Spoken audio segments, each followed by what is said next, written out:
Hello. So we're here for video 3 of how to get your money under control. So in the first video, we talked about why budgets don't exactly work and what you can do to bridge the gap between the plan and what your money's already doing.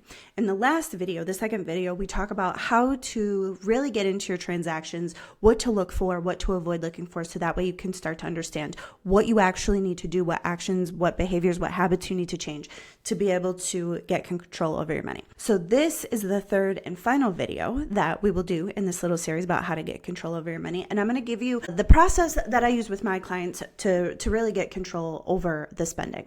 Now, what I do want to mention here is all of the stuff that I'm teaching you here. I do have a small course. It's called Find Your Bleed. It takes about 2 hours to go through, and it would probably take another hour or two to actually do all of the work. So if you want to go deep in this, if your spending has felt out of control, if you know that you could do better, go take my course. It's $39. And it's the exact process that I've used with hundreds and hundreds of clients. More than 10,000 people have bought the course. The results have been phenomenal for people. So anyways, let's get into it, but let me teach you what I can as much as I can today.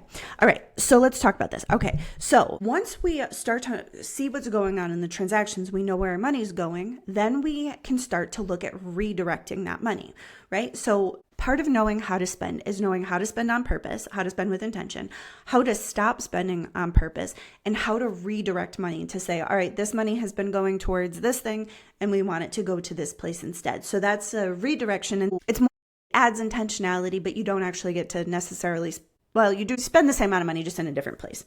So when we're looking in your transactions, the first thing that I'm going to be looking for is things that we can shift to redirect money that don't cost a habit change. So we're going to be looking for things that are wasteful, things that so let's say you're paying for a gym membership that you're not using, or you're paying for Hulu and you haven't gone there in months, things like that. But this is also a place where we could potentially shop out our vendors. Now, depending if your credit is good, you may be able to call your credit card companies and get a reduction in interest. That works some of the time, but it's worth the phone call to see if it works, because when it does work, it does usually free up a couple $100s a month for people. All right, so this is going to be step 1. So we want to go through and look for anything that we could consider to be waste. The money's not actually wasted. It's of course going to places and doing important things and circulating in the economy, but where you don't feel like you're getting value out of it. All right, so that's going to be step 1.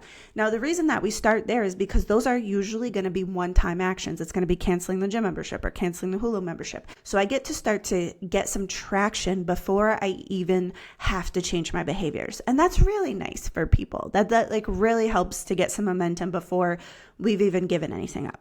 Now, the next place that I'm looking for money is I'm looking for household inefficiencies. So most of the people that I've worked with are women, and they're managing an entire household. So they're also doing, I call it household procurement. It's inventory, it's groceries, toiletries, Target runs, Costco shopping, right? And so there's a lot of inventory in and out of a house to keep a household running. And so we want to look for inefficiencies with this. And so what I teach in Find Your Bleed is how to set up shopping systems.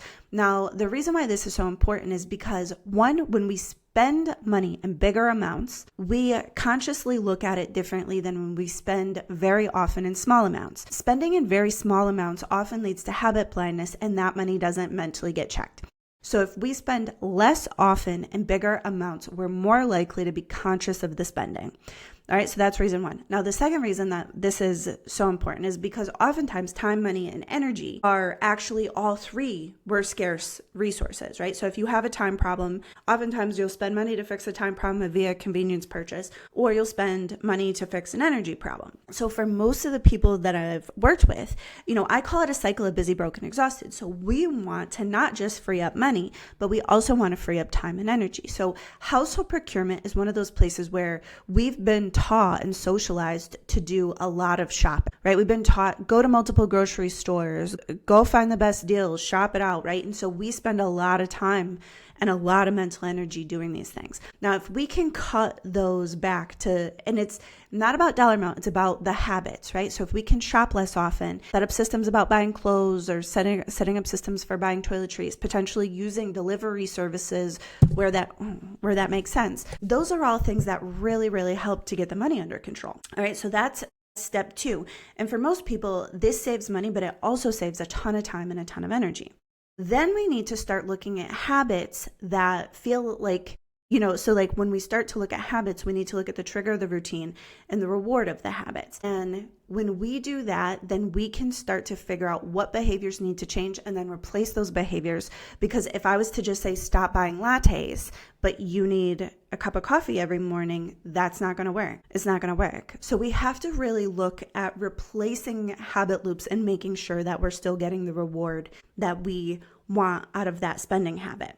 All right. Now, the last thing that we're going to look at is really around low joy purchases and emotional spending. Emotional spending will never, like having a great budget, having a great spending plan will not help with emotional spending because the spending is coming from more of a needy, unconscious kind of place. And we're often going to buy Band-Aid style solutions. So what we need to do here is we need to have the time and the space to be able to reflect on that, which again comes from the time and the energy that we can get back from the efficiencies, to start to understand what are these emotional needs and what can I actually do to get them met in a sustainable way. Now, when you have all 4 of these areas under, when we start making the moves, then that's the place where you start really having full control over your money. And this is the place where you can start to be very, very intentional.